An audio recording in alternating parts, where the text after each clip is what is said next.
সে গভীর রাতে পড়তে পড়তে অভ্যস্ত হয়ে পড়েছিল। কি অভ্যস্ত হয়ে পড়া? কিছু মিনিং আছে, আমাদের মুখস্থ রাখতে হবে, বারবার বলছে। তাহলে এখানে একটা কথা বলে কি, অভ্যস্ত অভ্যস্ত হয়ে পড়া।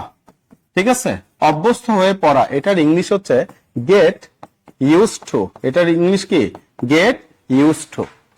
অভ্যস্ত হয়ে পড়ে কি? Get used to. যখন কোন সেন্টেন্সের সাথে এরকম গেট ইউজ টু অথবা কি বি ইউজ টু, কি বি ইউজ টু, এই বি মানে কি বলেন তো? বি মানে হচ্ছে এম, বি মানে হচ্ছে ইজ, বি মানে হচ্ছে আর, বি মানে হচ্ছে ওয়াজ, বি মানে হচ্ছে কি ওয়ার। তাহলে বি দ্বারাই পাঁচটাকে বোঝাচ্ছে।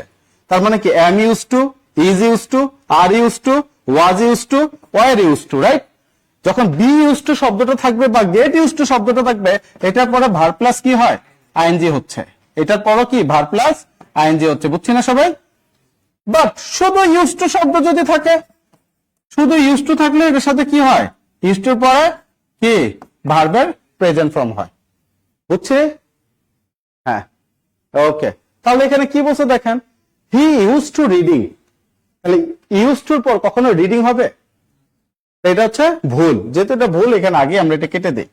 তারপর দেখেন ইউজ টু রিড, এটা মনে হয় যে এটা সঠিক অ্যান্সার, বাট অভ্যস্ত হয়ে যাওয়া, এটা পুরো মিনিংটা কি? ইউজ টু নাকি গেট ইউজ টু?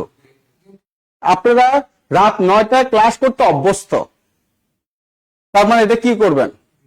হ্যাঁ, গেট। ঠিক আছে, get used to study at night. বুঝছি? এটা হচ্ছে ইম্পর্টেন্ট। হ্যাঁ, তাহলে এটাও আমার আসতেছে না। তারপর কি বলছে? গট টু রিডিং, এটা কি হবে?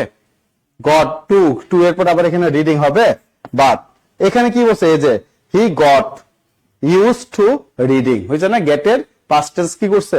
গট। যেহেতু লেট নাইট মানে কি, এখানে কি বলছে? সে গভীর রাতে পড়তে পড়েছিল। এটা কোন টেন্সে আছে? পাস্ট ইনডিফিনিটে আছে, তাই না? এর জন্য কি পাস্ট ইনডিফিনিট, গেট হচ্ছে প্রেজেন্ট ফর্ম। তাই এখানে পাস্ট ফর্ম কোনটা করছে? গেটের গট, গটের সাথে ইউজ টু রিডিং। তাহলে আমার সঠিক অ্যান্সার হচ্ছে বি।